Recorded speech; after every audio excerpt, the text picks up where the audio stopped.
आओ આપણે શાંત રહીએ અને ભજન સેવાની શરૂઆત કરીએ.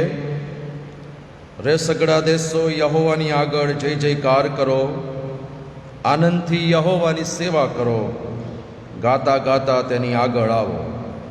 આવો આપણે પવિત્ર ઈશ્વરની હજુરમાં નમીએ, આપણા મસ્તકો પ્રભુની આગળ ઝુકાવીએ અને પ્રભુની મદદ માંગતા પ્રાર્થના કરીએ. પવિત્ર રેમી કૃપાળુ ઈશ્વર પિતા, આજના પવિત્ર દિવસે તમારું ભજન કરવા માટે આ પવિત્ર ઘરમાં અમને લાવ્યા છો. તમારા પવિત્ર આત્માનો સ્પર્શ અમને કરો. શાંત રીતે બેસવું, તમારું ભજન કરવું, તમને માન મહિમા અને ગૌરવ આપવું અને ખરા અર્થમાં મારા ઈશ્વરનો મહિમા કરવો. અમે ગીતો સ્તોત્રો વચન વડે તમારો મહિમા પ્રગટ કરીએ. અમારી ભજન સેવામાં તમારી અદ્રશ્ય હાજરી પૂરી પાડો. તમારા ગૌરવથી આ ઘરને ભરી દો, જેથી કરીને અમે તમારો મહિમા જોઈ શકીએ. અમારા વાલાઓ આવ્યા છે, રસ્તામાં છે, દરેકને સમયસર લઈ આવો અને સાથે મળીને જીવતા ઈશ્વરનું ભજન કરવાની કૃપા આપો. અમારી આ બધી જ વ્યવસ્થાઓ તમારા હાથોમાં સોંપીએ છીએ. તમે અમારા અગ્રેસર દોરનાર બનો. તમારા હાથોમાં અમે સર્વ સોંપાઈએ છીએ. પ્રભુ ઈસુ ખ્રિસ્તના જીવંત અને પવિત્ર નામમાં અમારી પ્રાર્થના સાંભળીને સ્વીકાર કરો. આમેન. આ સમયે પ્રભુ ઈસુ ખ્રિસ્તના નામમાં આપ સર્વનો આજની ભજન સેવામાં આવકાર કરું છું અને પ્રેમી સલામ પાઠવું છું. સાથે આપણે સરકારી ગાઈડલાઈન મુજબ પ્રભુ મંદિરમાં આવ્યા છીએ અને સ્વયંસેવકો આપણને જે કંઈ સૂચના આપે એ સૂચનાને આપણે માન્ય રાખીશું. જ્યારે પ્રભુના ઘરમાં બેસીએ ત્યારે પૂરી ગંભીરતા સાથે બેસીએ. જે નિયમો છે એને આપણે પાડીએ અને આપણું માસ્ક અવશ્ય આપણા મુખ પર રાખીએ એવી ખાસ વિનંતી કરવામાં આવે છે. ડિસ્ટન્સ બી સાચવીએ, જેથી કરીને જે સરકારી ગાઈડલાઈન છે એને આપણે માન આપી શકીએ અને જીવતા ઈશ્વરનું સાથે મળીને ભજન કરી શકીએ. આવો આપણે આ સમયે પ્રભુનું ભજન કરતા ભજન સંગ્રહમાંથી ગીત નંબર 25 ક્વાયરની સાથે ઓડિયો ક્લિપમાં આપણે જોડાઈશું. આપણા સ્થાનો પર ઊભા થઈને ભજન સંગ્રહમાંથી ગીત નંબર 25માં આપણે જોડાઈએ અને પ્રભુનું ભજન કરીએ.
અમોને સદા સત્યમાં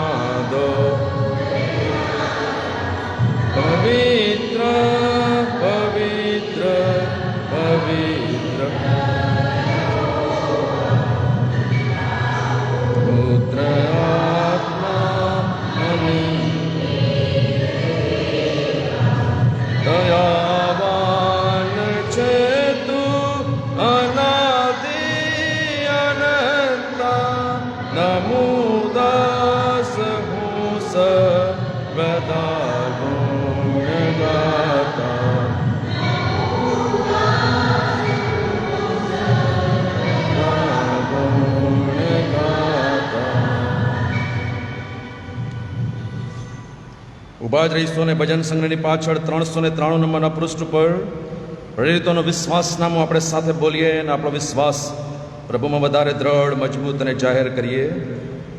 પ્રેરિતોનો વિશ્વાસનામું 393 નંબરના પૃષ્ઠ પર આપણે બધા સાથે બોલીએ અને આપણો વિશ્વાસ પ્રભુમાં વધારે દ્રઢ, મજબૂત અને જાહેર કરીએ. સર્વ સત્તાધારી ઈશ્વર પિતા, આકાશ તથા પૃથ્વીનો કરતા, તેના પર હું વિશ્વાસ કરું છું. વળી તેનો એકનો એક પુત્ર ઈસુ ખ્રિસ્ત આપણો પ્રભુ, તેના પર હું વિશ્વાસ કરું છું.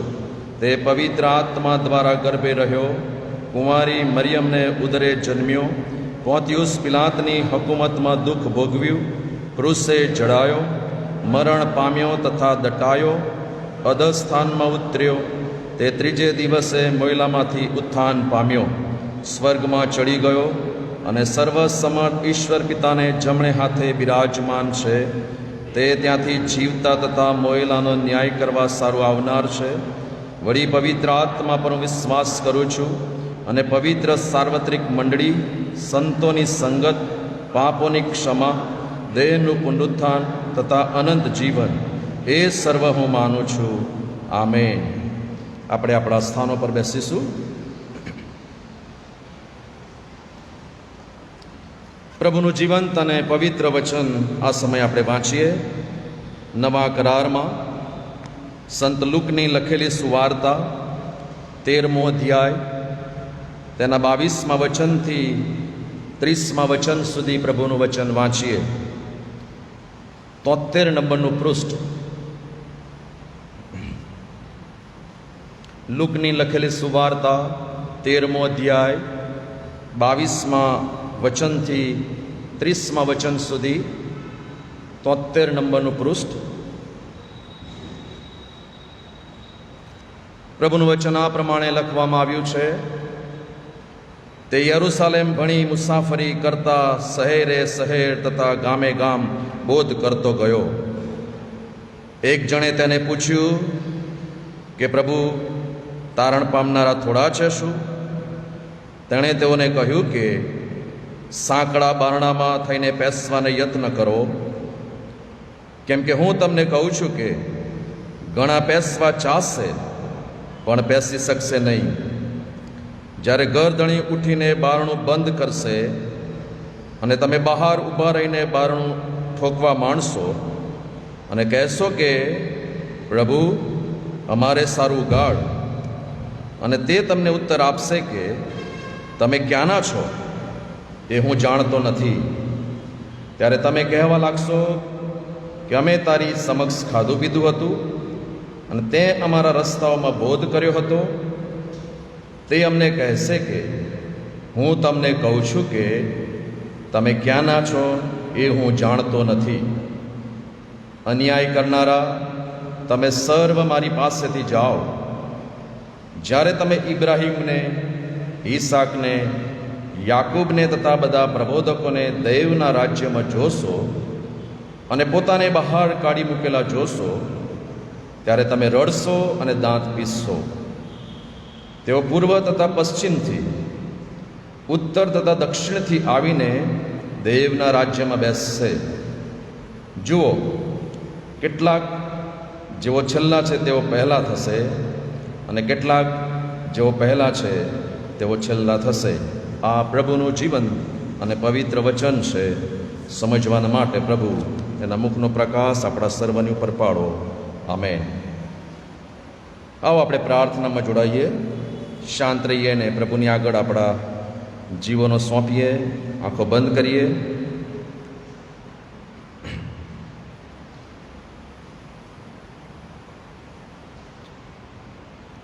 પ્રભુ, અમે નિર્બળ પાત્રો છીએ, નકામા છીએ. અમારી પાસે કોઈ એવી સારી લાયકાત નથી, કોઈ આવડત નથી, કોઈ હોશિયારી નથી. અમે જે કંઈ છીએ એ તમારાથી છીએ. અને માટે આજે સવારે તમારી આગળ અમે બધા અમારી જાતોને સોંપીએ છીએ, તમારું સાંભળવાના માટે, તમને જીવનમાં અપનાવવાના માટે અને આપેલું જીવન તમારામાં જીવવાના માટે જે બોધપાઠ વચન મારફત અમને મળવાનો છે એના ભાગીદાર થવાને માટે અમે આવેલા છીએ. ઈશ્વર પિતા, પુત્ર, પવિત્ર આત્મા દેવ અમને સ્પર્શ કરો. અને બાઇબલ જણાવે છે પ્રમાણે અમે મારા જીવનોનું જીવતું પવિત્ર તમને પસંદ પડે એવું અર્પણ આજે સવારે કરીએ છીએ. અમારા જીવનના સ્વામી અને મારા પ્રભુ, આજે કુટુંબ સાથે અમે તમારી આગળ અમારા મસ્તકો નમાવીએ છીએ. જે ભાઈ બહેનો અમારી સાથે ઓનલાઈન ભજન સેવામાં જોડાયા છે એમના ઉપર પણ તમારા કૃપાનો હાથ મૂકો. અને જ્યાં કંઈ તેઓ બેસીને ભજન કરી રહ્યા છે એમની ઘરની ભજન સેવા તમે આશીર્વાદિત કરો. આપેલા અનેકવિધ આશીર્વાદો, આપેલી અનેકવિધ કૃપા, તમારા વિશ્વાસુપણાના માટે અમે આભાર માનીએ છીએ. પ્રભુ, તમે પરાક્રમી પ્રભુ છો. અમારી મુલાકાત લેનાર, અમને હંમેશા તમારી કૃપામાં ચલાવનાર ઈશ્વર, અમારી પાસે જે કંઈ છે તમારું છે.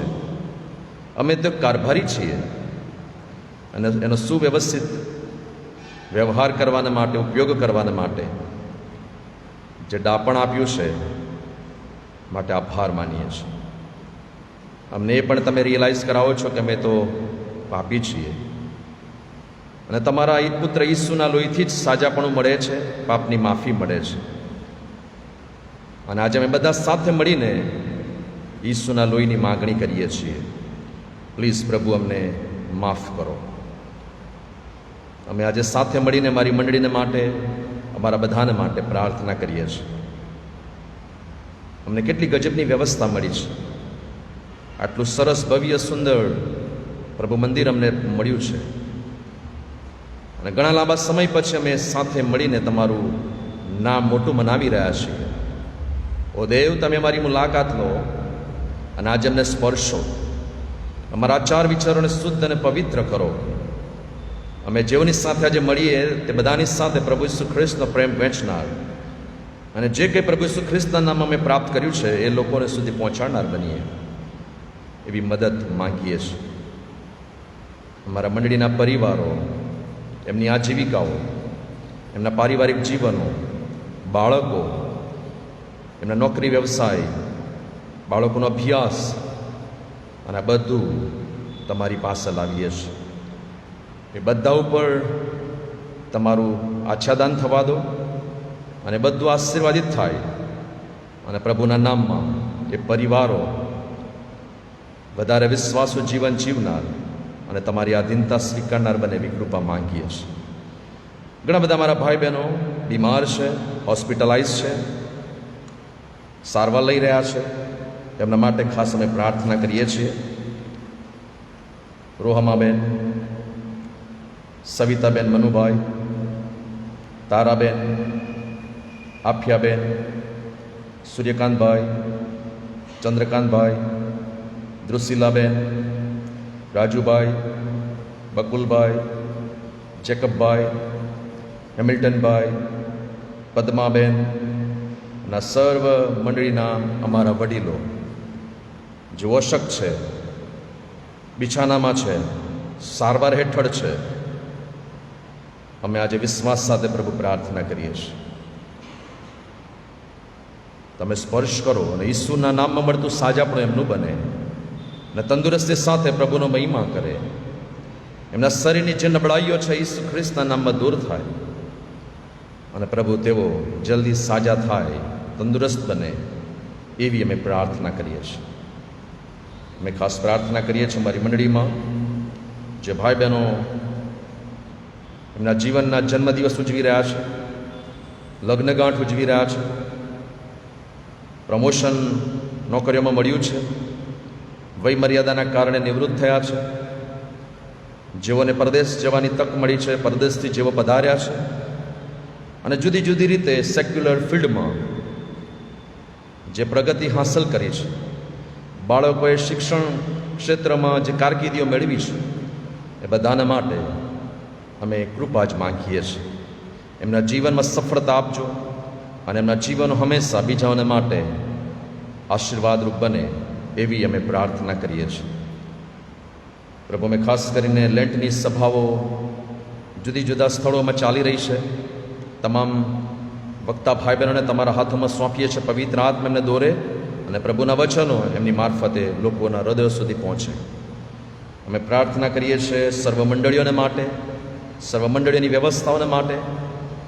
અમે પ્રાર્થના કરીએ છીએ અમારા ભારત દેશને માટે, ભારત દેશના કેબિનેટ પ્રધાનમંડળોને માટે. અને પ્રભુ, અમે પેપરોમાં વાંચીએ છીએ, ન્યૂઝમાં સાંભળીએ છીએ, અને જે અનૈતિક બાબતો અમારી સામે આવે છે અને એવા સમયોમાં અમે ઈશ્વરને યાદ કરીએ છીએ. અમારા ગુજરાત રાજ્ય અને એની વ્યવસ્થાને માટે, અમારા વડોદરા શહેર અને અમારા વડોદરા શહેરની તમામ વ્યવસ્થાને માટે. અને આજે ઘણી બધી જગ્યાએ પંચાયત, તાલુકા મથકે, જિલ્લા મથકે જે ચૂંટણીઓ છે, અને લોકોને એવી પ્રેરણા આપો કે યોગ્ય નેતાઓ પસંદ કરી શકે અને આ બધામાં શાંતિનું વાતાવરણ સર્જાય. કોઈ પણ પ્રકારની અનિચ્છનીય બનાવ ન બને, પણ બધું શાંતિપૂર્વક પાર પડે એવી અમે પ્રાર્થના કરીએ છીએ. પ્રભુ, તમે અમને પ્રાર્થનાનું બહુ મોટું શસ્ત્ર આપ્યું છે, જેના વડે અમે જગતને જીતી શકીએ છીએ, જેના વડે અમે શૈતાન પર વિજય પ્રાપ્ત કરી શકીએ છીએ, જેના વડે તમામ મુશ્કેલીઓને દૂર ભગાવી શકીએ છીએ. અને પ્રાર્થના મારું જબરજસ્ત હથિયાર છે. પ્રાર્થના પ્રભુ સાંભળે છે, પ્રાર્થનાનો જવાબ મળે છે. અને માટે આજે સવારે અમે તમામ વિશ્વાસી ભાઈ બહેનો તરીકે આ બધી જ વિનંતીઓ તમારી પાસે લાવતા પ્રાર્થના કરીએ છીએ. અમને પણ કૃપા આપો, આજે અમારું તમારી આગળ બેસવું, ભજન કરવું ખરા અર્થમાં અર્થપૂર્ણ બનાવજો. અમે સર્વ અમારી જાતોને તમારા હાથોમાં સોંપીએ છીએ. જાણતા અજાણતા જેઓ નબળા છે, નાદુરસ્ત છે, વિપત્તિમાં છે, મુશ્કેલીમાં છે, જો મારા વિશ્વાસી ભાઈ બહેનોમાંથી કોઈક એવી મુશ્કેલીમાં અહીં આવ્યું છે, પણ પ્રભુનો આત્મા એમને સ્પર્શ કરે અને મનની શાંતિ, હૃદયનો આનંદ લઈને ઘરે જાય એવી કૃપા માંગતા તમારા હાથોમાં અમે સર્વ સોંપાઈએ છીએ. અમારી આભાર સુધી પાપ કબૂલાત મધ્યસ્થની પ્રાર્થના અમારા મધ્યસ્થ હારનાર જે પ્રભુએ અમને પ્રાર્થના કરતાં શીખવ્યું છે એના નામમાં કરીએ છીએ. ઓ આકાશમાં અમારા બાપ, તમારું નામ પવિત્ર મનાવો, તમારું રાજ્ય આવો, જેમ આકાશમાં તેમાં પૃથ્વી ઉપર તમારી ઈચ્છા પૂરી થાય. દિવસની અમારી રોટલી આજ અમને આપો, જેમ અમે અમારા ઋણને માફ કર્યા છે તેમ તમે અમારા ઋણોને માફ કરો. અમને પરીક્ષામાં ન લાવો, પણ બુંડાઈથી અમારો છૂટકો કરો. કેમ કે રાજ્ય, તા પરાક્રમ, તા મહિમા સર્વકાળ સુધી તમારા છે. આમેન.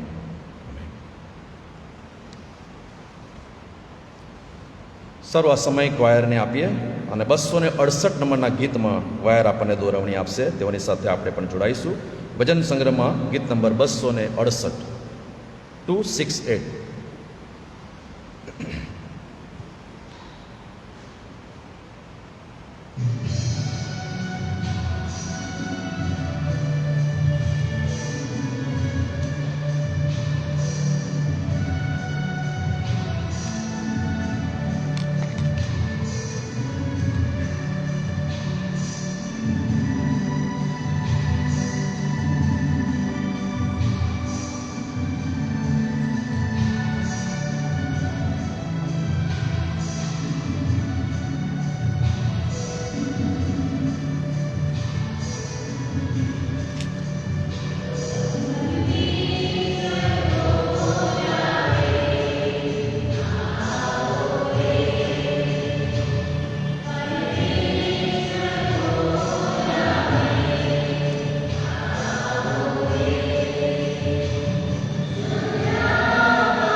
અફસોસ થશે તમને આવો રે.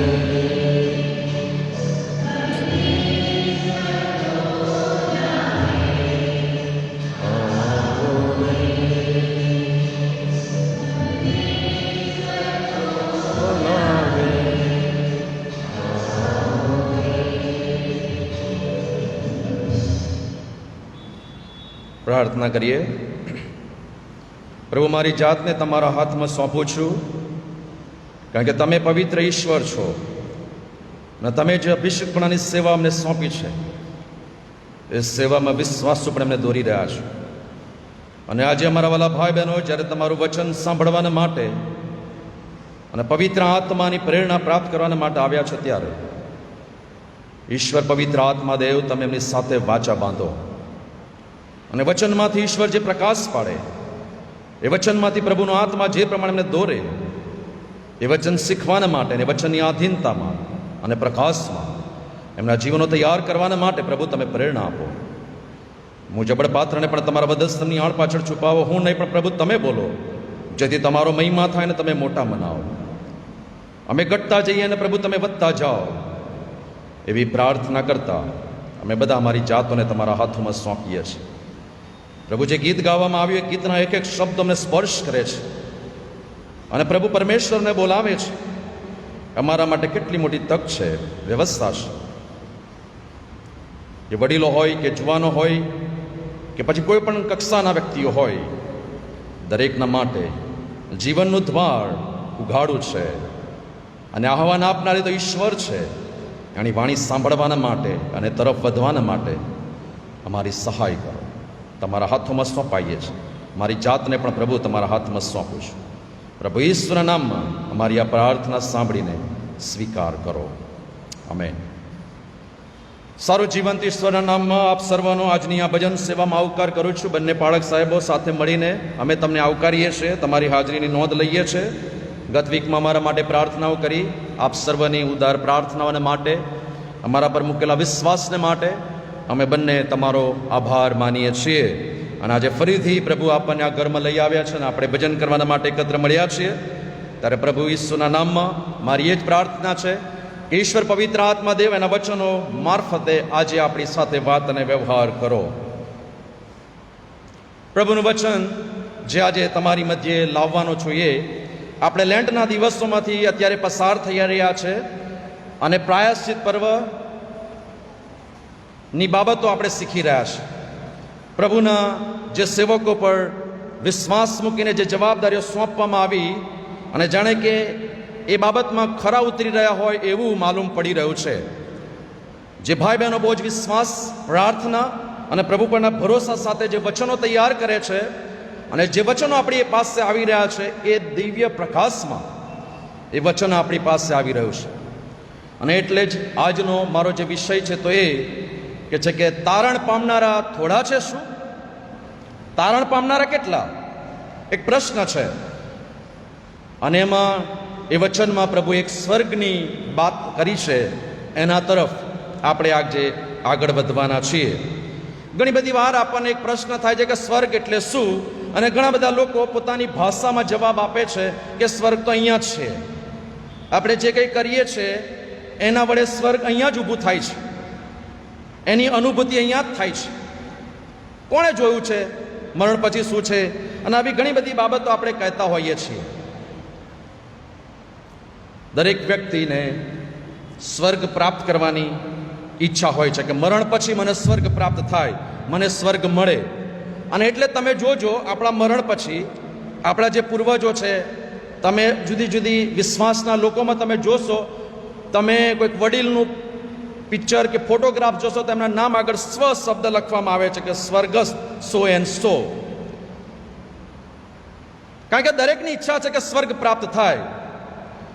આપણી પાસે જે કલ્પનાઓ છે, આપણી પાસે જે ખાતરીઓ છે, એનાથી આપણે માનીએ છીએ કે બહુ ગજબનું પ્લેસ છે, બહુ ગજબની જગ્યા છે.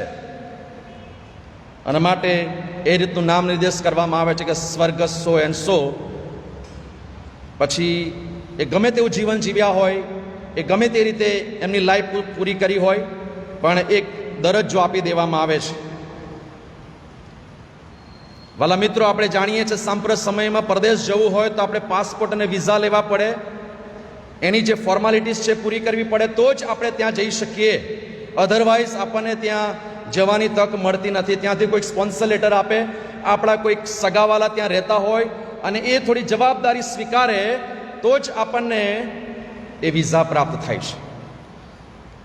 અને સ્વર્ગ એવી જગ્યા છે કે ત્યાં જો પહોંચવું હોય તો એના માટેની કેટલીક કન્ડિશન પૃથ્વી પર છે. કેટલીક બાબતો મારે ને તમારે કરવી પડે, કારણ કે સ્વર્ગમાં જવું જેટલું હું ને તમે સરળ માનીએ છીએ એટલું સરળ છે નહીં. અને એટલા માટે જ્યારે લેન્ટના દિવસો આવે, આધ્યાત્મિક જાગૃતિના દિવસો આવે, ત્યારે તમે જોજો જે ટાઇટલ પસંદ કરવામાં આવે છે તો એ કે છે એવા મહાન તારણ વિશે આપણે બેદરકાર રહીએ તો સી રીતે બચીશું. તારણના સંદેશાઓ. સમય થોડો છે, ટાઈમ ઇઝ શોર્ટ, સમય ખૂબ ઓછો છે.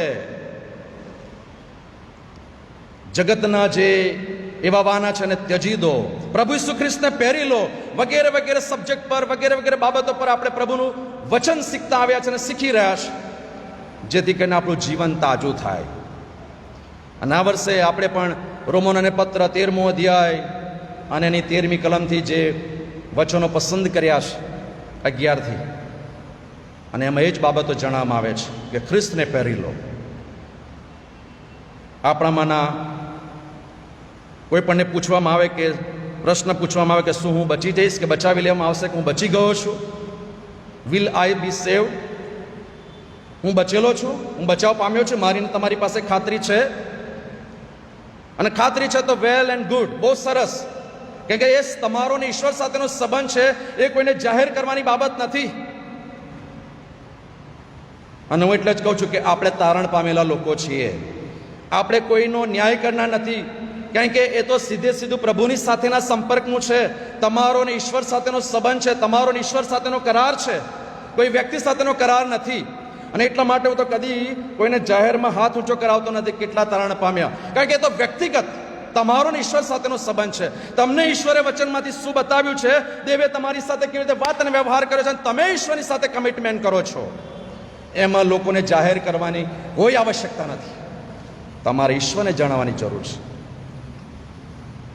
કારણ કે ઈશ્વર વ્યક્તિગત રીતે વાત અને વ્યવહાર કરે છે. ઈશ્વર વ્યક્તિગત દર્શન આપે છે, ઈશ્વર વ્યક્તિગત રીતે એનો વ્યવહાર કરે છે.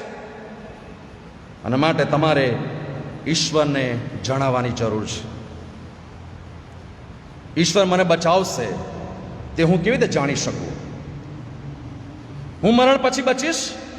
આપણે તો પૃથ્વી પરની ચિંતા કરીએ છીએ કે જુદી જુદી બાબતોથી હું બચી જાઉં, જુદા જુદા પરિબળોથી હું બચી જાઉં. પણ જે ન્યાય શાસન આપણી રાહ જોઈ રહ્યું છે કે પ્રભુ એક દિવસે મારા અને તમારા જીવનનો ન્યાય કરનાર છે, એના વિશે કદી ચિંતા કરીશ? સ્વર્ગ તો પ્રાપ્ત કરવું છે, સ્વર્ગ તો મેળવવું છે, એવી જગ્યાએ પહોંચવું જ છે, પણ ત્યાં જે પરિસ્થિતિ ઊભી થશે એના વિશે કદી વિચાર કર્યો છે? અને થોડા દિવસ પહેલા જ અહીંયા પ્રભુના સેવકે બહુ ગજબની વાત સમજાવી, શાંતિલાલ પરમારે. જો તમે સાંજની ભજન સેવામાં આવ્યા હોય તો બહુ ગજબની વાત કરી. અને એટલા માટે મરણ પછીના જીવન વિશે પણ આપણે વિચાર કરવાનો છે, અને એના માટે તક અહીંયા છે, સમય અહીંયા છે. અને એટલે એક તદ્દન સાચી વાત જે તમારી આગળ કહેવા માંગુ છું. લોકો કેવી રીતે જવાબ આપે છે જ્યારે આવો પ્રશ્ન આવે છે, આવી બાબત ઊભી થાય છે, ત્યારે દરેક વ્યક્તિનો વ્યક્તિગત જે જવાબ હોય છે એ આ રીતનો હોય છે કે હું સ્વર્ગમાં જઈશ, કારણ કે બધા માર્ગો સ્વર્ગ તરફ દોરી જાય છે. મને ખાતરી છે, મને કોન્ફિડન્સ છે, હું સ્વર્ગમાં જઈશ ડેફિનેટલી, કારણ કે બધા માર્ગો સ્વર્ગ તરફ લઈ જાય છે. પણ બાઇબલમાં એવું લખવામાં આવ્યું છે, પ્રભુ ઈસુ ખ્રિસ્તે પોતે એ સ્ટેટમેન્ટ કર્યું કે માર્ગ, સત્ય તથા જીવન હું છું, અને મારા આશ્રય વિના બાપની પાસે કોઈ જઈ શકતું નથી. અને એટલા માટે ઘણી બધી વાર આપણે સાંપ્રત સમયમાં જીવીએ છીએ, અન્ય વિશ્વાસ અને ધર્મના લોકોની સાથે આપણે ઘણી બધી વાર વાતોચીતો કરીએ છીએ, અને એમની વાતોચીતોમાં આપણે હામાં હા મિલાવીએ છીએ. અને એ લોકો બી કહે છે કે આખરે તો એક જ રસ્તો છે ને ત્યાં મળવાનું છે પ્રભુની પાસે. કોઈ બી ધર્મ હોય કે કોઈ બી ઈશ્વરમાં માનતા હોય, પણ આપણે તો કે ત્યાં જ જવાનું છે. હા હા બરાબર છે, તમારી વાત સાચી. That is not true. Bible તો એક જ રસ્તાની વાત કરે છે, માર્ગ, સત્ય તથા જીવન હું છું, ને મારા આશ્રય વિના બાપની પાસે કોઈ જઈ શકતો નથી. ઈસુ ખ્રિસ્ત એક જ માર્ગ છે કે જેના દ્વારા હું ને તમે બાપને મળી શકીએ છીએ, કે એ સ્થળ પ્રાપ્ત કરી શકીએ છીએ. પણ આપણે અનકોન્શિયસલી ઘણી બધી વાર એમની સાથે હામાં હા મિલાવી દઈએ છીએ, કારણ કે આપણી પાસે તો બહુ ગજબનું જોરદાર સ્ટેટમેન્ટ છે કે જે જીવંત ઈશ્વર છે, મરણ પછી જીવે છે, એણે સ્ટેટમેન્ટ આપ્યું છે. તો એ સ્ટેટમેન્ટ પર આપણે વિશ્વાસ કરીને લોકોને સાચા પંથે દોરવાના છે. એવું લાગે છે કે આપણે બધા એક જ પર્વત પર ચડી રહ્યા છીએ, પણ કે છે કે રસ્તા જુદા જુદા છે. તમે હું ખ્રિસ્તી છે, કોઈ બૌદ્ધ છે, કોઈ મુસ્લિમ છે, કોઈ ઈસાઈ છે, કોઈ હિન્દુઇઝમમાં છે, કોઈ ફરક પડતો નથી. કે પણ ફરક પડે છે કે પ્રભુ ઈસુ ખ્રિસ્ત સિવાય કોઈ બાપને મળી શકતું નથી, કે બાપ સુધી પહોંચી શકતું નથી, એ જગ્યા પ્રાપ્ત કરી શકતું નથી. બીજી બાબત એવી છે કે હું સ્વર્ગમાં જઈશ કારણ કે મને વિશ્વાસ છે. બહુ ગજબની બાબત આ વ્યક્તિગત આવી જાય છે. નગીન ચૌહાણ એવું માને છે કે હું સ્વર્ગમાં જઈશ, પણ બાઇબલ જે કન્ડિશન બતાવે છે, પવિત્ર શાસ્ત્ર જે બાબતોની વાત કહે છે, એ પ્રમાણે તેઓ જીવે છે. શું વિશ્વાસ તો કરું છું, સારું છે, પણ ત્યાં સુધી જ. પણ જે બાબતો પ્રભુ પવિત્ર શાસ્ત્રમાં બતાવે છે, પેલો જુવાન દોડતો દોડતો આવ્યો કે અનંત જીવન પ્રાપ્ત કરવા માટે હું શું કરું? તો કહે છે કે તારી પાસે જે છે બધું વેચી કાઢ. પહેલાં કે તું આજ્ઞાઓ પાડે, કે બધી પાડું છું. તો કે એક આજ્ઞા વિશે તું અધૂરો છે, તો કે તારી પાસે જે છે બધું વેચી કાઢ અને મારી પાછળ ચાલ. દુઃખી થઈને ચાલ્યો ગયો. અને સેમ પરિસ્થિતિ મારી ને તમારી છે, કારણ કે ઈશ્વરે એટલી બધી ભવ્યતા આપણને આપી છે, પ્રભુએ એટલું બધું આપણને આપ્યું છે કે એના લીધે જે કંઈક બાબતો છોડવાની આવે છે ત્યાં આપણે પાછા પડીએ છીએ. નથી થઈ શકતું. હું એવું નથી કહેતો કે સંપત્તિ જ, પણ જીવનમાં ઘણી બધી એવી બાબતો છે. જો હું મારા જીવનમાં ઈસુ ખ્રિસ્ત કરતા મારી પત્નીને કે મારા દીકરીને વધારે પ્રેમ કરું છું, તો એ મૂર્તિ સમાન છે. કારણ કે ઈશ્વર સિવાય તારે બીજો કોઈ દેવ હોવો જોઈએ ને, એવું બાઇબલ સ્પષ્ટ કહે છે. પહેલી પ્રાયોરિટી ઈશ્વર આવે છે, પછી બીજી બાબતો આવે છે. અને એટલા માટે વિશ્વાસ બહુ મહત્વનો છે. ત્રીજી બાબત એવું કહે છે કે હું સ્વર્ગમાં જઈશ કારણ કે હું સામાન્ય રીતે એક સારો વ્યક્તિ છું. હું તો બહુ ગજબનો વ્યક્તિ છું. હું તો બાઇબલ વાંચું છું. મેં તો 5 વાર બાઇબલ પૂરું કર્યું છે. હું તો એવરી સન્ડે ચર્ચમાં જાઉં છું. હું તો રાતની ધર્મ જાગૃતિની મિટિંગોમાં, લેટની મિટિંગોમાં, પાસ્કા પર્વની મિટિંગોમાં જાઉં છું. હું તો મારો દશાંશ પણ આપું છું. પ્રભુ એ બધું એવું નથી કહેતા તમે આ કરો. પ્રભુ તો એવું કહે છે કે તું તારું જે કંઈ છે છોડીને મારી પાછળ ચાલ. એનો મતલબ કે ભલે પ્રભુએ આશીર્વાદો આપ્યા છે તો જરૂરી છે, પણ સાથે સાથે આપણું ધ્યેય, આપણું લક્ષ્ય, ગોલ એ તો પ્રભુ ઈસુ ખ્રિસ્ત હોવા જોઈએ. કારણ કે એના વડે સુખી થઈએ છીએ, એના વડે જ આશીર્વાદિત થઈએ છીએ. ભલે આપણે એક સામાન્ય વ્યક્તિ છીએ, પણ જો પ્રભુ જીવનમાં રસ લે છે અને આપણે પ્રભુને કામ કરવા દઈએ છીએ તો બધું જ સારું થઈ જાય છે. અને એટલે જ લખ્યું છે કે મારા સારા કાર્યો માટે ચિંતા કરવાની જરૂર નથી. મેં ક્યારેય ખરાબ કર્યું નથી, તેથી હું સુરક્ષિત છું. મેં તો કદી કોઈનું ખોટું કર્યું નથી, મેં તો સારું જ કર્યું છે, એટલે હું સુરક્ષિત છું. અને આવા ભ્રમમાં રહેવાની જરૂર નથી. કારણ કે બાઇબલના જે સિદ્ધાંતો છે, એ સિદ્ધાંતો મને ને તમને શીખવે છે કે જે સારું છે, પ્રભુને ગમે છે, એ આપણે કરવાનું છે. અને આપણે શોધી કાઢવાનું છે. આપણે ઈશ્વરે આપણને નોલેજ આપ્યું છે, જ્ઞાન આપ્યું છે, ડાપણ આપ્યું છે, બાઇબલ આપણી પાસે છે, બાઇબલ આપણે આપણે શોધી કાઢવાનું છે કે મારે પ્રભુને મળવું છે તો એના માટેની કઈ કઈ કન્ડિશનો મારે પાડવાની છે, મારે કઈ આજ્ઞાઓ પાડવાની છે, કઈ બાબતોને મારે અનુસરવાનું છે, એ બાઇબલ બતાવે છે. હું સ્વર્ગમાં જઈશ કારણ કે મારો પરિવાર ધાર્મિક છે અને હું ચર્ચમાં જાઉં છું. આ કોઈક વ્યક્તિની માન્યતા છે, માનવીની માન્યતા છે. માનવી આવું સમજે છે. હું બ્લેમ નથી કરતો, પણ જે અભ્યાસ કરતો હતો, અભ્યાસ પરથી જે વચનો મળ્યા, જે બાબતો મળી, તમારી આગળ શેર કરી રહ્યો છું. કે છે કે હું સ્વર્ગમાં જઈશ કારણ કે મારો પરિવાર ધાર્મિક છે અને હું ચર્ચમાં જાઉં છું. મેં બધું આપ્યું છે, હું ચર્ચમાં ગયો છું, દાન પણ આપ્યું છે, મારા માતા પિતા મને ચર્ચમાં લઈ ગયા છે, હું ક્રિશ્ચિયન છું અને પ્રભુ મને સ્વર્ગમાં લેશે. જો આવી આપણી સોચ છે, આવી આપણી સમજણ છે, તો એ પણ હું માનું છું ત્યાં સુધી ખોટી છે. ઈસુ તો વ્યક્તિગત છે, પ્રભુ તો મારા ને તમારા છે, વ્યક્તિગત રીતે સાલ્વેશન આપે ને એટલા માટે જ મેં કહ્યું કે જો એવા મહાન તારણ વિશે હું ને તમે બેદરકાર રહીશું તો કેવી રીતે બચીશું. ને આપણે તારણ પામેલા છીએ, આપણે ખાતરીને વિશ્વાસ પામેલા લોકો છે, માટે આપણે પ્રભુના ઘરમાં આવીએ છીએ, બહુ સેન્સ સાથે આવીએ છીએ, પૂરી સભાનતા સાથે પ્રભુના ઘરમાં આવીએ છીએ અને ક્રિશ્ચન લાઈફ આપણે જીવીએ છીએ. માટે વ્યક્તિગત પ્રશ્ન બની જાય છે. બાઇબલમાં જણાવ્યું છે 22 અને 23મી કલમમાં, શું હું બચી શકીશ, મારો બચાવ થશે?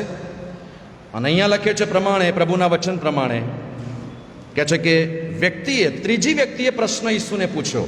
ઈસુ તો ગામે ગામ ને શહેરે શહેર ઉપદેશ કરવાના માટે જતા હતા, બોધ કરતા ફરતા હતા, અને એમાં એક જણે તેને પૂછ્યું કે પ્રભુ, તારણ પામનારા થોડા છે શું? આ માનવીનો પ્રશ્ન છે, પ્રભુ ઈસુ ખ્રિસ્ત નથી પૂછતા, માનવીનો પ્રશ્ન છે. માનવી પ્રશ્ન કરી રહ્યો છે કે તારણ પામનાર થોડા છે શું? તારણ પામનારા કેટલા? એક એવો સીધો પ્રશ્ન. અને લખે છે કે ફક્ત થોડા લોકો જ બચાવવામાં આવશે? તમે તો આખી માનવજાત બનાવી છે, બધાનું પોતાના સ્વરૂપ પ્રમાણે બનાવ્યા છે, તેમનું શું? અને આ પ્રશ્નના જવાબમાં ઈસુ 2 ઉપમાઓ આપે છે અને સમજાવવાનો પ્રયત્ન કરે છે. લુકની લખેલી સુવાર્તા 12મો અધ્યાય અને 8 થી 9 કલમમાં કહે છે, 12મો અધ્યાય અને 8 થી 9 કલમમાં, હું તમને કહું છું કે માણસોની આગળ જે કોઈ મને કબૂલ કરશે તેને દેવના દૂતોની આગળ માણસનો દીકરો કબૂલ કરશે, પણ માણસોની આગળ જે કોઈ મારો નકાર કરશે તેનો નકાર દેવના દૂતોની આગળ કરવામાં આવશે. આ ઉપમા આપીને પ્રભુ ઈસુ ખ્રિસ્ત જે હાર્દ છે એ સમજાવવાનો પ્રયત્ન કરે છે. સાહેબ, સિમોન પિત્તર વિશે આપણે જાણીએ છીએ, એક અભણ માછીમાર, પણ જ્યારે ઈસુએ એને આદેશ કર્યો ને માન્યો, એને પોતાની પાપી જાતનું ભાન થયું કે હું પાપી છું, અને ઈસુને કહ્યું કે પ્રભુ તું મારાથી દૂર જા. પ્રભુ કહે છે કે હું તને માણસોને પકડનાર કરીશ. ફરી પણ એણે ભૂલ કરી, એણે પસ્તાવો કર્યો અને પ્રેરિતોના કૃત્યોની અંદર ઊભા થઈને એણે બોધ કર્યો, ઉપદેશ કર્યો. 3જા અધ્યાયની અંદર એણે ચમત્કાર કર્યો.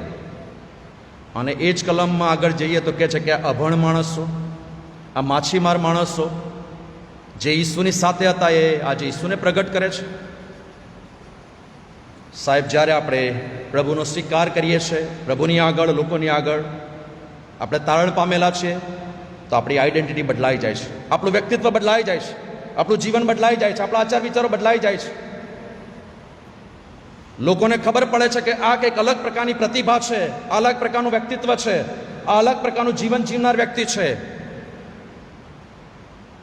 અને માટે પ્રભુ આ ઉપમા આપીને સમજાવવાનો પ્રયત્ન કરે છે. 13મો અધ્યાય અને 3જી કલમમાં કહે છે, હું તમને કહું છું કે ના, પણ જો તમે પસ્તાવો કરશો નહીં તો તમે સર્વ તે જ પ્રમાણે નાશ પામશો.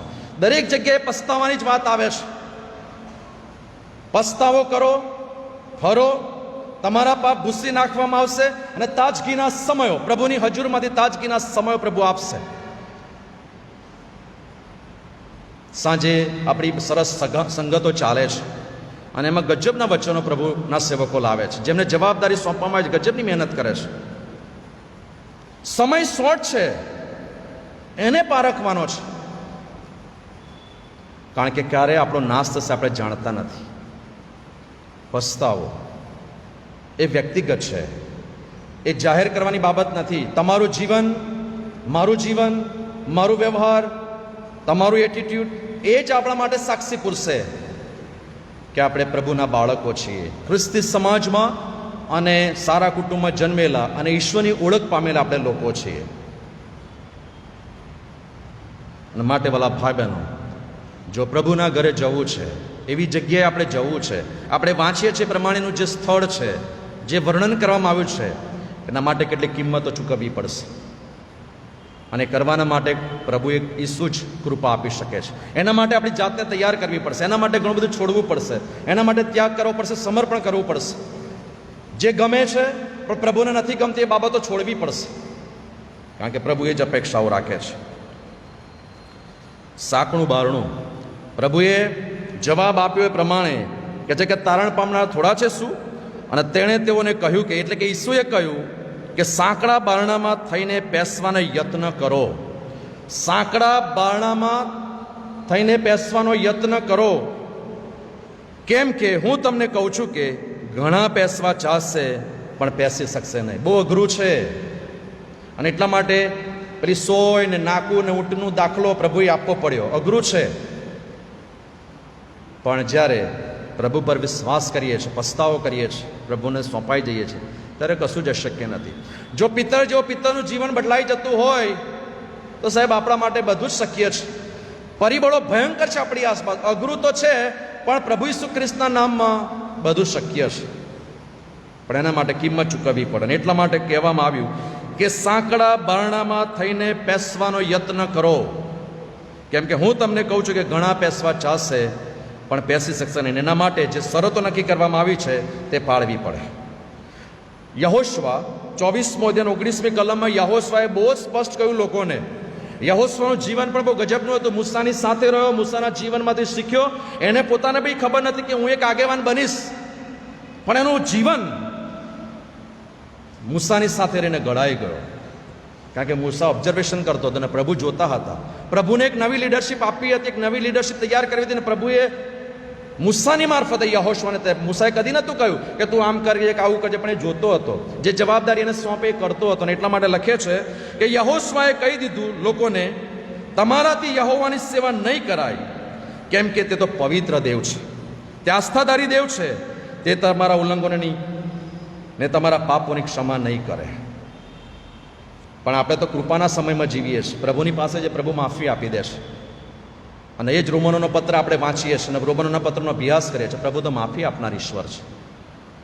અને માટે વાલાઓ, જૂના કરારમાં જે શિક્ષાઓ હતી, જે પનિશમેન્ટ હતું, પ્રભુએ પોતાના પર લઈ લીધું અને મને તમને કૃપાનો સમય આપ્યો છે. આપણે કૃપાના સમયમાંથી પસાર થઈ રહ્યા છે. વ્યક્તિગત સમય પ્રભુ આપે છે.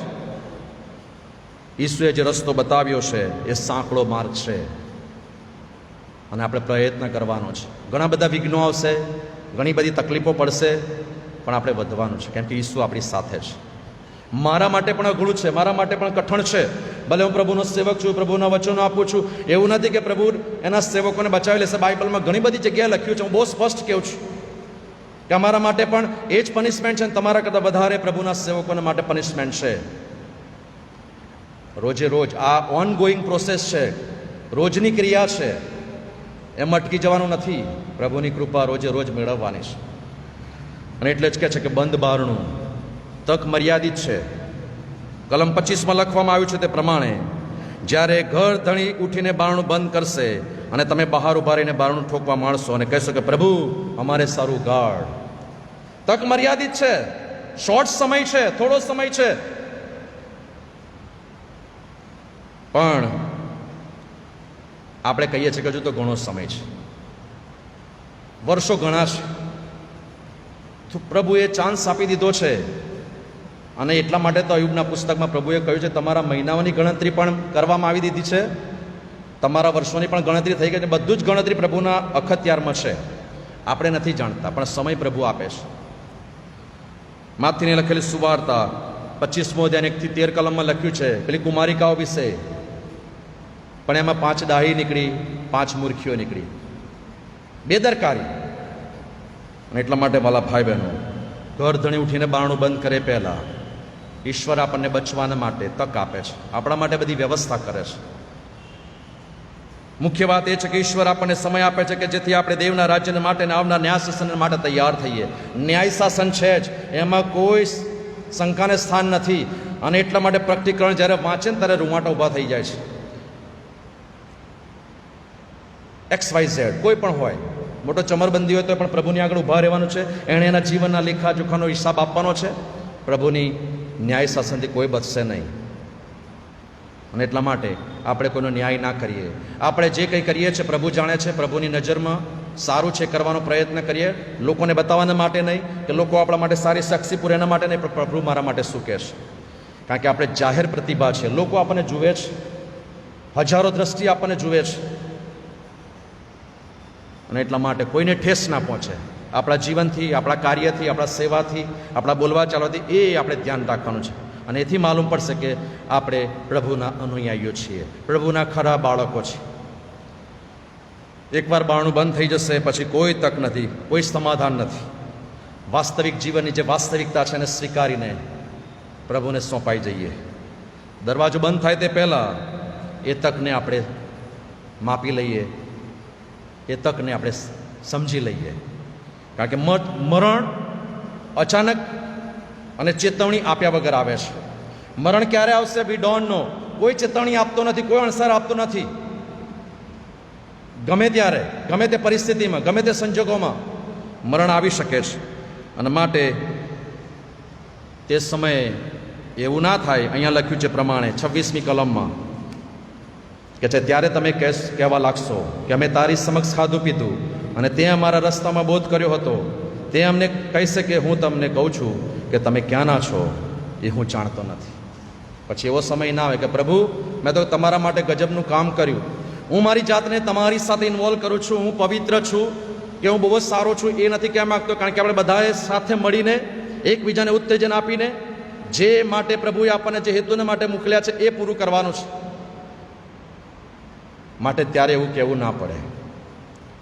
ઈસુ ખ્રિસ્તને પૃથ્વી પર મોકલવામાં આવ્યા અને ઈસુનો એમના બાપનો જે ઈરાદો હતો, જે હેતુ હતો એમણે 33 વર્ષમાં પૂરો કર્યો. એમણે રાહ ના જોઈ, પણ જે કાર્ય એમણે કરવાનું હતું એ સમયમાં એમણે પૂરું કરી દીધું. માટે જીવન બહુ ટૂંકું છે, સમય બહુ શોર્ટ છે અને સમયને આપણે સમજી લઈએ. દુઃખની વાત તો એ છે કે જેઓને બચાવ થશે તેઓ થોડા હશે. એટલા માટે નથી, કારણ કે દેવની ઈચ્છા છે, દેવ ઈચ્છે છે. દેવ તો બધાના માટે સમય આપે છે. પેસો બારણું સાંકડું છે, યત્ન કરો, પણ બધા પેસી શકશે નહીં. એના માટે જે કિંમત ચૂકવવાની છે એ બહુ અઘરી છે અને અશક્ય નથી. બધું શક્ય છે પ્રભુના નામમાં. એટલા માટે હજી પણ સમય છે, સાવચેત થઈએ. ચાલો આપણે અભિમાની ન થવું જોઈએ એમ ધારીને આપણને સાંકડા દરવાજામાં પ્રવેશ્યા છીએ. સાંકડા દરવાજામાં પ્રવેશવાનું છે. અભિમાનને છોડી દઈએ, ઈગોને છોડી દઈએ, જે કંઈ છોડી દઈએ. પ્રભુ હું તમારે શરણે આવ્યો છું, ભૂતકાળમાં જે થયું છે તમે જાણો છો, પણ હવે મારે એક નવા વ્યક્તિત્વ તરીકે નવા જીવનમાં આગળ વધવું છે, મદદ કરો. કારણ કે સમય બહુ શોર્ટ છે. કેટલા બધા વર્ષો વહી ગયા, આપણે ભૂતકાળ વિશે વિચારીએ છીએ, સાહેબ ભવિષ્યમાં શું થશે વી ડોન્ટ નો. પણ પ્રભુ તક આપે છે. ઈસુને પહેરી લઈએ, ઈસુને પામી લઈએ, સમયને સમજી લઈએ, કારણ કે બહુ શોર્ટ સમય છે અને માટે તક મર્યાદિત છે. પ્રભુ ઈસુ પર વિશ્વાસ કરો જેથી તમે બચી જશો. ઈસુ ખ્રિસ્ત મુખ્ય છે જીવનના કેન્દ્ર સ્થાને. કોઈ વ્યક્તિ બચાવશે નહીં. ગમે એટલા ભય જોરદાર સંદેશા આપશે, ગમે એટલા મહેનત કરીને આવશે, પુલપીટ પછાડશે, પણ તારણ તો વ્યક્તિગત છે, બચાવ તો વ્યક્તિગત છે. અને પ્રભુના વચનોમાંથી જે પ્રકાશ મળે છે વ્યક્તિગત છે, પ્રભુની સાથેની સંગત વ્યક્તિગત છે. પણ એક માધ્યમ છે પ્રભુના સેવકો કે આપણને એ દિશામાં દોરે છે, પણ વાત કરનાર તો ઈશ્વર છે, પ્રભુ છે. માટે આજે સવારે પ્રભુ મારીને તમારી સાથે બહુ વ્યક્તિગત રીતે વાત કરે છે કે એવા મહાન તારણ વિશે બેદરકાર રહીશું તો સી રીતે બચીશું. પ્રભુ પસ્તાવાનો સમય આપે છે, પ્રભુ તક આપે છે. તક મર્યાદિત છે. ઈસુની તરફ જોઈને, કોઈ વ્યક્તિ તરફ જોશો નહીં, ઈસુની તરફ જોઈએ અને પ્રભુએ જે નમૂનો મૂક્યો છે, નમૂનો પ્રાપ્ત કરીને, એ નમૂનાને સ્વીકારીને જે શ્રેષ્ઠ જીવન આપ્યું છે એ જીવનનો હાર્દ પામી લઈએ. અને જ્યારે એ મળી જશે સાહેબ, આપણને મનની ને હૃદયની શાંતિ મળશે. પ્રભુ એવું કરે કે મન અને તમને હૃદયની શાંતિ આપે. જીવનમાં ઘણી બધી દુનિયાવી અશાંતિઓ છે, પણ એ બધાની પર ઈશ્વરની શાંતિ જે સર્વસમસ્ત શક્તિથી પર છે તે ખ્રિસ્ત ઈસુમાં તમારા મારા હૃદયો મનોની સંભાળ રાખે અને ઈશ્વર આધ્યાત્મિક આશીર્વાદો દ્વારા મને તમને નવાજે, જેથી કરીને દુનિયાના બીજા લોકોની આગળ પ્રભુનું પ્રકટીકરણ આપણા જીવન દ્વારા જાય અને બીજા લોકો પણ બચાવ પામે. એ જ પ્રભુનો ઈરાદો છે, એ જ પ્રભુની ઈચ્છા છે. પ્રભુ આ વચન વડે મને તમને ખૂબ આશીર્વાદ આપો. આમેન. પ્રાર્થના કરીએ. પ્રભુ અમે જેવા છીએ તેવા જ તમારા હાથોમાં સોંપાઈએ છીએ. જે સ્વર્ગની આશા અમને મળેલી છે, પણ એના માટે જે કિંમત ચૂકવવાની છે એ કિંમત ચૂકવવાના માટે અમારી સહાય કરો.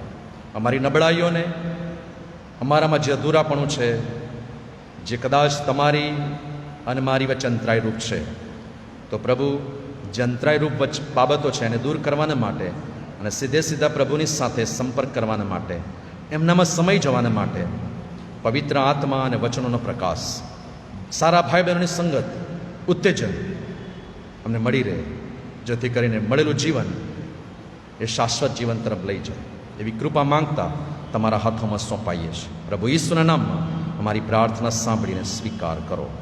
આમેન. હવે આ સમયે આપણે ભજન સંગ્રહમાંથી ગીત નંબર 406 ગાઈશું. એ સમય દરમિયાન આપણા દાનણપણો પ્રભુની પાસે લાવીએ અને છેલ્લે માન્ય પાળક સાહેબને વિનંતી કરીશ, તેઓ આગળ આવશે, જાહેર ખબરો આપશે અને છેલ્લે આશીષ વચન દ્વારા આપણ સર્વને વિદાય કરશે. 406 નંબર ભજન સંગ્રહમાંથી દાનણપણ સ્વીકારવામાં આવશે. કારભારી મિત્રો દાનણપણની સેવામાં મદદ કરશે.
आओ આપણે પ્રાર્થના કરીએ. વાલા પરમેશ્વર પિતાજી, તમારી કૃપાથી આ રવિવારે અમે તમારા ભજનમાં જોડાઈ શક્યા અને તમારી સંગતથી અમને જે આશીર્વાદો મળ્યા છે અમે આભાર માનીએ છીએ. જે વચનો મળ્યા એના માટે સ્તુતિ કરીએ છીએ અને તેથી આભાર માનતા અમારા અર્પણો તમારા ચરણોમાં લાવીએ છીએ. અમારા જીવનો પણ પ્રભુ તમારી હજુરમાં મૂકીએ છીએ. આ બધું આશીર્વાદિત કરો અને તમારા મહિમાના માટે વાપરો એવી પ્રાર્થના કરીએ છીએ. જ્યારે અહીંથી વિદાય થઈએ ત્યારે પણ પવિત્ર આત્મા અમને દોરી જાય અને જે વચન અમે સાંભળ્યા છે અમારા હૃદયમાં ઊંડું કામ કરે અને ઉદ્ધારને માટે અમારા જીવનો આશીર્વાદિત થાય એવી અમારી વિનંતી છે. તમારી કૃપા નીચે આવેલા સર્વને રાખો અને એમના કુટુંબો પર પણ તમારી મહેરબાની કરો. મારી આખી મંડળીને સંભાળો. જેઓ ઘરે રહીને વચન સાંભળી રહ્યા છે એમને પણ આશીર્વાદ આપો. તમારા સેવકો પર તમારી મહેરબાની રાખો. અમારા જેનેટરભાઈ કુટુંબને પણ તમારો આશીર્વાદ આપો. પ્રભુ ઈસુ ખ્રિસ્ત નામે માગીએ છીએ, આમેન. જાહેર ખબરો સાંભળીએ. ફરીથી આપ સર્વનો પ્રભુ ઈશ્વરના નામ અમે બંને સેવકો આવકાર કરીએ છીએ. આજે આપ સર્વ ભજનના ભાગીદાર બની શક્યા અને જે વચન આપણને મળ્યું પ્રભુના સેવક મારફતે પ્રભુની સ્તુતિ કરીએ છીએ. લેન્ટના દિવસો છે ને પ્રભુ આ રીતે આપણી સાથે વ્યવહાર કરી રહ્યા છે. સાંજે પણ સભાઓ થાય છે. સોમથી શુક્રે એ પણ બહુ આશીર્વાદિત રહી છે. પ્રભુની સ્તુતિ કરીએ છીએ. પ્રભુ આ બધા દિવસો આશીર્વાદિત કરે એવી અમારી પ્રાર્થના છે. કોવિડ-19ના લીધે આપણને મર્યાદાઓ છે, પણ તમે શિસ્ત પાડીને અહીં ભાગ લો છો. અમે તમારા આભારી છીએ. વિશેષ અમે સ્વયંસેવકોનો ખૂબ જ આભાર માનીએ છીએ. તેઓ વહેલા આવીને બધી તૈયારીઓ કરે છે અને આપણા માટે બધી વ્યવસ્થા કરે છે. બધા સ્વયંસેવકોનો આપણે ખૂબ આભાર માનીએ છીએ. અંગ્રેજી ભજન સેવા સાંજે 6 વાગે મળે છે, પ્રમાણે મળશે. આપણી ભજન સેવાઓ ધી સેન્ટરની મેથોડિસ્ટ ચર્ચ લાઈવ સ્ટ્રીમિંગ દ્વારા ફેસબુક પર અને રેકોર્ડેડ યુટ્યુબ પર પ્રસારિત થાય છે. ગુજરાતી સવારે 9:30 વાગે અને અંગ્રેજી 6 વાગે. પણ આવતા રવિવારથી આપણે સમય બદલવાના છીએ. થોડો અડધો કલાક વહેલો કરવાના છીએ. તેથી માર્ચનો પહેલો રવિવાર 7મી તારીખે આપણે સવારે 9 વાગે મળીશું. યાદ રાખશો અને બધાને કહેશો. હવે આપણી ભજન સેવા માર્ચમાં 9 વાગે મળશે. આશા રાખીએ ધીરે ધીરે આપણે નિયમિત થઈ જઈએ, વ્યવસ્થિત થઈ જઈએ, રેગ્યુલર થઈ જઈએ એવી અમારી આશાને પ્રાર્થના છે. ભજન સેવામાં ભાગ લેવા માટેના સૂચનો અવશ્ય ધ્યાનમાં લેશો. બંને બારણાઓ પર લગાવવામાં આવ્યા છે, આગળ પણ મૂકવામાં આવ્યા છે. સ્વયંસેવકોને સહકાર આપતા રહેશો. તેઓની સેવાઓને તમે ઉત્તેજન આપશો. હજી પણ કોવિડ-19 ચાલુ છે. આપણી મંડળીમાં પણ કેસો બને છે, બહાર પણ કેસો બન્યા છે, અમદાવાદમાં પણ શરૂઆતો થઈ છે અને તેથી આપણે સાવચેતી રાખવાની છે. એ આપણે ભૂલીએ નહીં. આપણી ઉંમર પ્રમાણે આપણે ધ્યાનમાં પણ રાખીએ, એ પણ બહુ જરૂરી છે. સોમથી શુક્ર આપણી જે સભાઓ છે એ આ અઠવાડિયા દરમિયાન આ પ્રમાણે થશે. સોમવારે 1 તારીખે ભજન સેવા વ્યવસ્થા સમિતિ આ સભા ચલાવશે અને પ્રભુનું વચન લાવશે. મંગળવારે 2 તારીખે સંગીત સમિતિ આ સભા ચલાવશે સાંજની અને પ્રભુનું વચન લાવશે. બુધવારે મિલકત સમિતિ ચલાવશે અને પ્રભુનું વચન લાવશે. ગુરુવારે શ્રીમતી ડોરિસબેલાબેન ચૌહાણ ડિકનેસ એ પ્રભુનું વચન લાવશે ને એમની જે ટીમ છે એ સભાનું સંચાલન કરશે. અને શુક્રવારે વિશ્વ પ્રાર્થના દિન છે, ત્યારે મહિલા મંડળ સાંજની સભા ચલાવશે અને પ્રભુનું વચન પણ તેઓ લાવશે. તે અઠવાડિયાનો કાર્યક્રમ ધ્યાનમાં રાખીને સાંજે 7 થી 8 એક જ કલાક છે. આપ અવશ્ય પધારશો તેવી વિનંતી કરવામાં આવે છે. જેમ મેં કહ્યું તેમ કે હવે ગરમી શરૂ થાય છે ને, તેથી માર્ચમાં આપણે ભજન સેવાનો સમય બદલ્યો છે. 9 વાગ્યાનો સમય છે અને પ્રભુ ભોજન પાડવામાં આવશે. યાદ રાખશો, એની તૈયારી સાથે આવશો તેવી વિનંતી છે. માર્ચમાં પણ આપણી ભજન સેવાઓ 1 કલાકની ચાલશે. યાદ રાખશો, અંગ્રેજી ભજન સેવા સાંજે 6 વાગે મળે છે, પ્રમાણે મળશે. એ પણ યાદ રાખશો. જેઓ બીમાર છે એમના માટે પ્રાર્થના કરશો. આપના કોઈ વાલાઓ બીમાર હોય તો એમના માટે પણ આપ વિનંતી આપશો તેવી નમ્ર વિનંતી કરીએ છીએ. નાણાં સમિતિની જાહેરાત છે. આપ સર્વને જણાવવાનું કે આપના વિસ્તારના કારભારી માર્ચ મહિનામાં દરમિયાન એટલે આ અઠવાડિયાથી જ આપના ઘરે દાન માટે આવશે. ચાલુ નાણાકીય વર્ષ પૂરું થતું હોવાથી આપ સર્વ જો ચર્ચમાં દાન આપી શક્યા ન હો, બાળકોને જમા કરાવ્યા ન હોય, તો આપના ઘરે આવેલા કારભારીને આ દાનો જમા કરાવશો તેવી વિનંતી કરવામાં આવે છે. આપના દાનની રસીદ પાડક સાહેબ આપને ફરી જ્યારે કારભારી આપની મુલાકાત લેશે ત્યારે પહોંચાડશે. યાદ રાખશો, આ વર્ષે બાળકોએ દાન લીધા હોવાથી બાળકોની પાવતીમાં જ તમારા દાનો સ્વીકારવામાં આવે છે. અને તેથી આ માર્ચ મહિનો છેલ્લો દાન પણ તમે જે મોકલાવશો કારભારી મારફતે, એની પાવતી પણ બાળકોની પાવતીમાં એ દાનો જમા થશે ને તમને પાવતી આપવામાં આવશે. એ યાદ રાખશો. તેથી આ પ્રમાણે તમે મદદરૂપ બનશો. એવી વિનંતી કરવામાં આવે છે. મહેકભાઈ ઓનિલ નાણાં સમિતિના પ્રમુખ તરફથી આ જાહેરાત છે. અને જેમ કહ્યું તેમ કે આપણું નાણાકીય વર્ષ માર્ચમાં પૂરું થાય છે, એપ્રિલથી આપણું નવું નાણાકીય વર્ષ શરૂ થાય છે અને તેથી આપણે આ પ્રમાણે વ્યવસ્થા કરી છે. બાકીની વ્યવસ્થા નાણાં સમિતિ પછીથી જાહેર કરશે. મહિલા મંડળની જાહેરાત છે.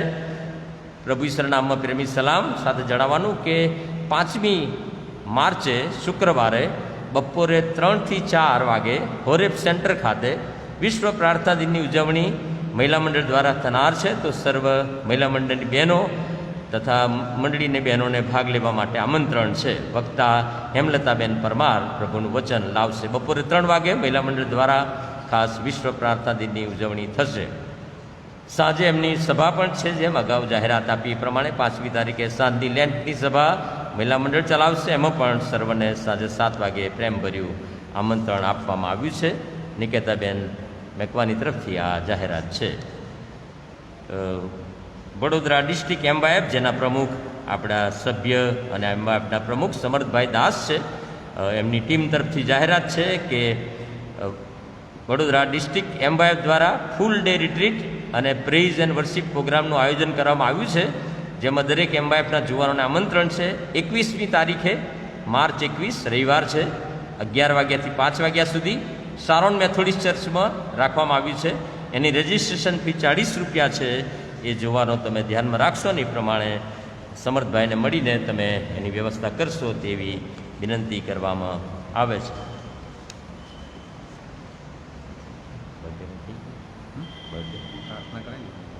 ચાલશે.